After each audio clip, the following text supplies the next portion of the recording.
Un rapide passage de notre épisode avec Christophe Rocus. Allez l'écouter en entier, le lien est en dessous. Et si vous voulez muscler votre mental et reproduire votre niveau de l'entraînement en match, vous avez un lien gratuit en description donnant accès à une synthèse de 7 conseils de préparateurs mentaux passés sur le podcast.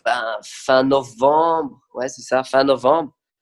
Puis je rentre, donc je te dis, j'étais 120 et c'est là que j'ai été jouer Chenaille en double avec Julien Boutin. Ouais. Et moi, Julien, en fait, je le connaissais, on a commencé le circuit ensemble. Lui, il avait fait des études avant, mais on avait commencé les satellites ensemble. Et lui, il était vraiment bon et moi, j'étais un peu moins fort que lui, mais tu vois, on s'entendait bien. Puis on arrive là, il me dit, tu veux qu'on joue le double ensemble? Je dis, bah oui, avec plaisir. Tu sais, lui, il jouait vraiment bien déjà à ce moment-là. Et en fait, moi, ce jour-là, pendant toute la semaine-là, je suis malade, mais comme un chien. Je suis sur antibiotiques, je saigne du nez en jouant. Et le mec, en fait, il a gagné le tournoi tout seul. Moi, j'ai juste mis quelques retours dans le terrain. Et Incroyable. donc, en fait, c'est lui qui m'a fait gagner ça, quoi. Et donc, et lui, en plus, non seulement j'ai gagné le double avec lui, mais en plus, il y a toujours des trucs que je retiendrai toujours qu'il m'a expliqué dans la gestion, de ta carrière, de ton argent et tout. Et je te jure, c'est vraiment lui qui m'a appris énormément, quoi. C'était quoi ces conseils à Julien? C'était surtout, fais attention, c'est important ce que tu gagnes, mais surtout, c'est important comment tu le gères. Ça, c'était son premier truc. Et puis, deuxièmement, il m'a dit, Chris, si tu veux faire un truc sûr et qui te rendra libre plus tard et tranquille, tu fais de l'immobilier. Et donc, dès que j'ai commencé à gagner de l'argent, je me suis investi dans l'immobilier, quoi. Et ce qui me permet aujourd'hui, de moins me tracasser, quoi.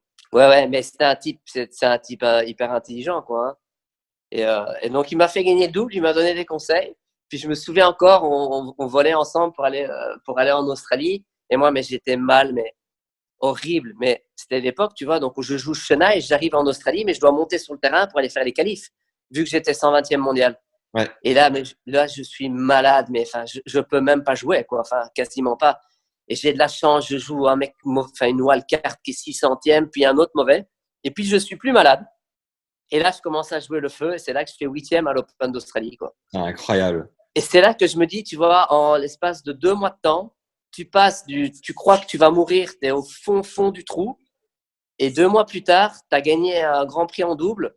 Tu fais 8e en Australie et j'arrive top 100, quoi.